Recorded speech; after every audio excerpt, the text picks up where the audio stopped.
Host Christene Marie, co-founder of Foundation First Marketing and leader in fourth generation leader in our family painting business. I am so looking forward to our conversation tonight. We are diving into, frankly, a recap. So this is going to be a bit of spitballing, I guess you could say, and rapid pace conversation because we're going through and an amalgamation of everything we've discussed leading up till this point over the last 5 days in this 5-part series of how to successfully and honestly, not just successfully, but with a heightened experience and making a great impact. It's really about improving the customer journey for our audience. And so we are diving into a recap tonight, and each one of these, each one actually is a branding strategy in so many ways. What we do, the way we interact with our customers, the way we interact internally, all of it is a representation of our brand. And for those of you who have not been able to tell already, I am horribly sick. And so I'm sure my thoughts are not coming out as cohesive as they could be and usually, I hope, do. So it's going to be a little bit of a rough go, but I'm excited for tonight. I don't think we can ever overemphasize some of these branding strategies that we're going to go through, especially if you've only heard them once and you're not.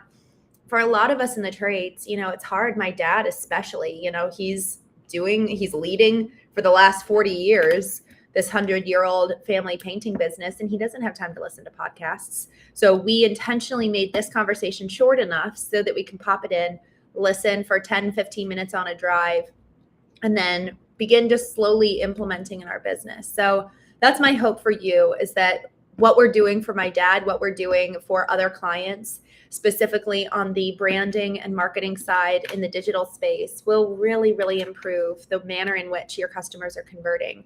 And so what we're going through here, the branding strategies, actually don't have a ton to do with the marketing department. They touch every person in, and I've been calling them buckets. Each bucket represents a stage of the customer journey and also a department.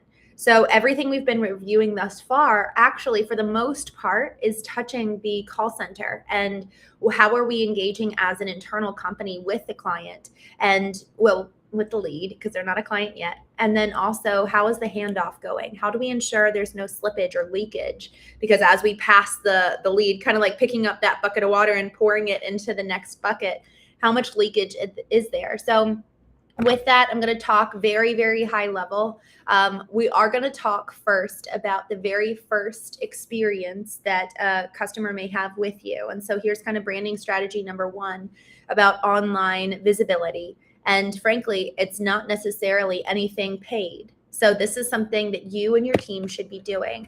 So your Google business profile is probably one of your greatest assets if you're a local business. And this extends beyond contractors and trades businesses. This is for every single local business. Your profile online has so much to do with whether you're found or not. Yes, you can pay to play, but we all want to be found as organically as possible, which means that you're not paying for visibility. It means that you're having such a good status and standing with Google that they're able to find you based on kind of like the work that your team's doing on the background on the algorithm. So number 1, make sure that your team is constantly posting updates about where they are practically in geographical areas in relation to your office. So what I mean by that, if Joe Smith is at Susan King's house an hour from the office, him taking a picture of the job, posting it on the Google business profile saying, hey, we're at Susan's house. Don't put her last name. We're at Susan's house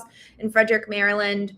We switched out, honestly, I'm trying to think of, we switched out the radiator and we were able to make improvements on, we were kind of able to clean up the process on the walkway in. It was a rainy day. And so at first we were just starting to track mud in, and then we cleaned it all up and it looks great. And, just talking about the real experience. And we left her house better than we found it. And Susan even said, and then you can put in customer testimonial here, most contractors would never go above and beyond. And I'm so pleased to be working with busboys of DC, that's your company name. So the more you're able to post physically where you are in the geographical region in relation to your office, it shows Google that you literally do work out there. Because otherwise you're just telling Google, yes, we extend to a 2-mile radius around our office. But when your team, your production team, sales team is actually posting when they're boots on the ground at the job, it proves to the algorithm that you do reach in those markets. And so it allows for effectively validation around what you all are advertising and marketing to begin with. So that's brand visibility. That's very, very much so top of funnel, so that when the lead searches surrounding your service, offering a product, you get found. Another way that we were talking about online optimization, and this again does have to do with marketing, but what's on the website in terms of who's the hero. So we're moving from they're looking for you, they're researching you, and now they're arriving on your website. So who's the hero? Are you the hero? Or is the customer the hero? Do they see themselves in the copy? Do they see themselves in the imagery? Or is it all about you? And so the reason why that this is important, it actually follows a brilliant storytelling path that a lot of movies use, where the guide is the one that companies should replicate. They should pursue to prove to be the guide for the customer and make the customer the hero, because everybody loves a good story and every person thinks of themselves as the hero in their own story. And so the more that you intentionally frame the customer as the hero of the story that you're creating, the more that they're going to feel an emotional connection with you. Harvard found that 95% of purchase decisions take place in the subconscious, which is where our emotions live. So we need to be tapping into the emotions of our customer. And the way that we do that is right out of the gate. The second they arrive on the website, they see themselves, they feel understood. The messaging and the language and copy on the website makes them feel like they're going to be taken care of. But all of that is ultimately rooted in your values, which comes to the 3 parts of what constitutes a strong brand. Your values, being so genuine, so authentic. This is who we are. A strong brand demarcates. People love the brand, people hate the brand, and that's what we want. We want a strong brand. So you have to know your values. Those values have to translate down into the way you make business decisions. 2 is the customer experience. Not just a good experience, a great one. Because that experience predicated in your values, so you're making decisions around how you serve the customer and the experience you give them based on who you are. And that's going to be what makes you stand out. And then finally, the last one is it's the expectation. No, I'm sorry, it's emotions. So first one is values, second is experience, the third is emotions. But the emotions are formed based on the expectations that you set. So when they come to the website, they automatically have a better customer experience because you're positioning them as the hero. The copy is rooted in your values. And then you're setting the expectation for what the experience is going to be like beyond just the website right now. It's when we come into your home, we're going to treat you like family. You're going to feel relief. You're going to feel safe. You're going to feel like you're in good hands. And that's the emotion that we can effectively sell to you. And then you can have any kind of money back guarantee or whatever it is that you might want to implement to further solidify that expectation around the emotional experience they're going to have. So that's a strong brand. So recap, make sure on the online side, before the lead ever arrives on your website, make sure that you are taking full ownership of your Google business profile, that your team is showing up and posting on a regular basis, boots on the ground, to extend geographical reach. Next is making sure that your customers are the heroes of the story. They know exactly what action to take. They see themselves. And all of that is predicated in the strength of your values, the strength and differentiation of the customer experience, and the emotion that you want them to feel.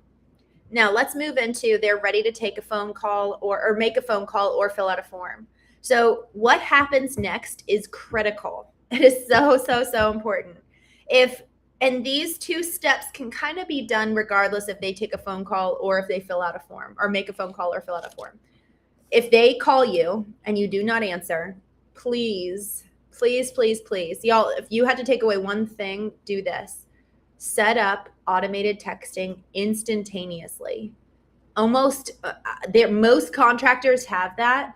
And for those who don't, they're immediately taken off the table as a viable option. So now you're no longer competing if you don't have an automated text set up.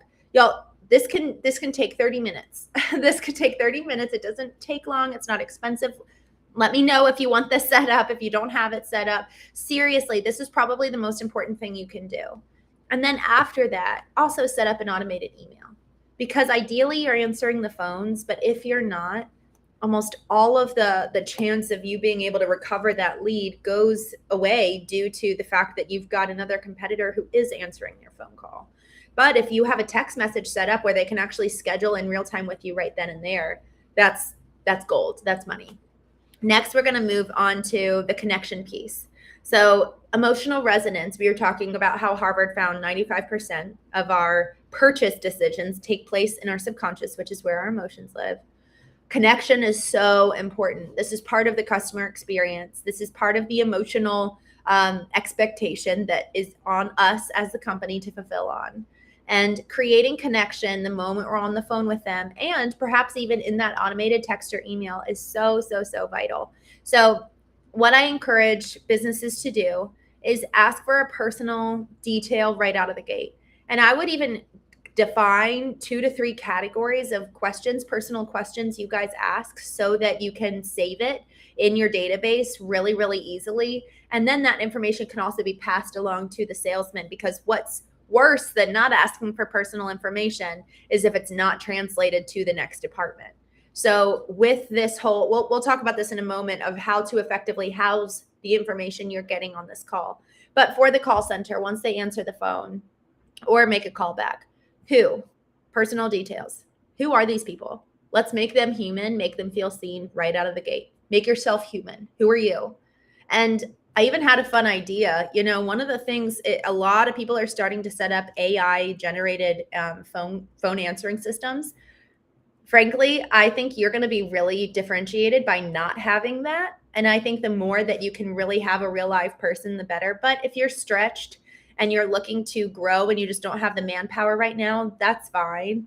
But I really believe that these touch points, human to human, it's frustrating. It's hard to know exactly, especially if I don't know exactly what I need. So it's hard to know what the right choice is. So ideally have a person answer. And one thing that could be fun is when they answer, they can say, "Hey, this is Kelly. By the way, I'm not AI and I'm real. How are you today?" And then they're going to laugh and say, "Oh my gosh, everyone's AI." And you're like, "I know." And so now immediately, once somebody laughs, the ice breaks, the walls comes down, and then instantly there's connection. So how can you connect? Or is there a tagline around your business that really allows for maybe something funny or something just clever or witty or really family oriented that has to do with who you are? We want it to be authentic at every touch point. Next, after who, get that personal detail, solidify that personal touch point. Next is what? These are the real practical questions around the service. So what's the problem? What is going on? How can we help you? And then next is when. Schedule the appointment. Put that on the calendar for them. And this is a perk, I would say, if you want to go the extra mile. I love it when I get a calendar invite from the contractor solidifying in my schedule when they're coming. It saves me one more thing that I've got to do on my to-do list. What a blessing. And then finally, why? What's your purpose?